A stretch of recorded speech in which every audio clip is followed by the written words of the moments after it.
இரட்சகராகிய இயேசு கிறிஸ்துவின் நாமத்தினாலே உங்களுக்கு என்னோட அன்பின் வாழ்த்துக்கள். இன்றைய நாள் தியானத்துக்காக தெரிந்து கொள்ளப்பட்ட வேத வசனம் லேவியராகமத்தின் புஸ்தகம் 4வது அதிகாரம் 12வது வசனம். காலை முழுவதையும் பாளையத்துக்கு புறம்பே சாம்பல் கொட்டுகிற சுத்தமான இடத்திலே கொண்டு போய் கட்டைகளின் மேல் போட்டு அக்கினியாலே சுட்டெரிக்க கடவன். சாம்பல் கொட்டி இருக்கிற இடத்திலே அதை சுட்டெரிக்க கடவன் என்று கர்த்தர் சொன்னார். பாவ நிவாரண பலியாக செலுத்தப்படும் காளை ஆசரிப்பு கூடாரத்திலே கொல்லப்பட்டு பிரதான ஆசாரியனாலே தன்னுடைய விரலை இரத்தத்திலே தோய்த்து மகாபரிசுத்த ஸ்தலத்தில் உள்ள கர்த்தருடைய சன்னதியில் 7 தரம் தெளித்து அந்த காளையின் கொழுப்பு மற்றும் ஜவ்வு ஆகிய அனைத்தையும் தகன பலிபீடத்தில் தகனித்து காளையின் தோல் மற்றும் மாம்சம் அனைத்தையும் பாளையத்துக்கு புறம்பே கொண்டு போய் கட்டைகளை அடுக்கி அக்கினியினாலே சுட்டெரிக்க வேண்டும். இதுவே பாவ நிவாரண பலியின் பிரமாணம். ஆசரிப்பு கூடாரம் தேவாலயம் இருப்பது நகரத்தின் மத்தியில்.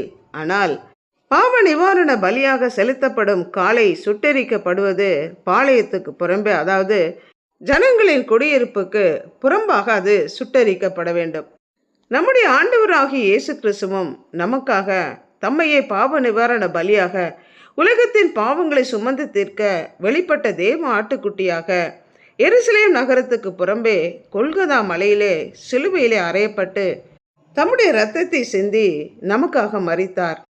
அவருடைய சரீரம் கிழிக்கப்பட்டு வாரினாலே அடிக்கப்பட்டு முள்முடி சூட்டப்பட்டு ஆணிகளாலே கடாவப்பட்டு ஈட்டியினாலே குத்தப்பட்டு கடைசி சொட்டு இரத்தத்தையும் நமக்காக சிந்தி நம்முடைய பாவங்கள், அக்கிரமங்கள், மீறுதல்கள் ஆகியவற்றின் விளைவாக நமக்கு வரவேண்டிய தண்டனை தம்மேலே ஏற்றுக்கொண்டு தம்மை தாமே பாவ நிவாரண பலியாக ஒப்பு கொடுத்து நகர வாசலுக்கு புறம்பே பாடுபட்டார்.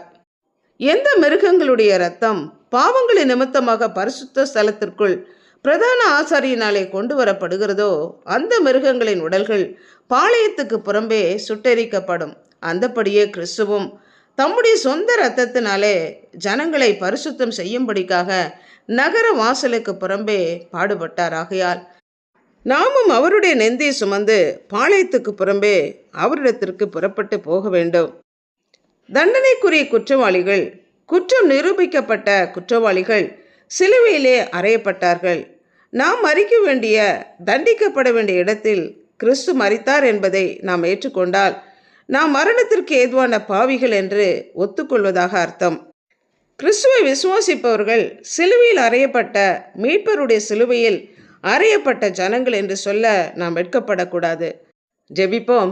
அன்புள்ள ஆண்டவரே, எங்களை படைத்தவரே, எங்களுக்காக ஜீவனை கொடுத்து எங்களை மீட்டு கொண்டவரே, பாவ நிவாரண பலியாக உண்மையை எங்களுக்காக அர்ப்பணித்து உம்முடைய விலையேற பெற்ற பரிசுத்த இரத்தத்தை எங்களுக்காக சிந்தி உம்முடைய மாம்சத்தை பிற்க ஒப்பு கொடுத்த தயவிற்காக நன்றி செலுத்தி எங்களுக்காக சிலுவையிலே அறையப்பட்ட உம்மோடு கூட நாங்களும் சிலுவையில் அறையப்பட்ட ஒரு வாழ்க்கை வாழ அர்ப்பணிக்கிறோம்.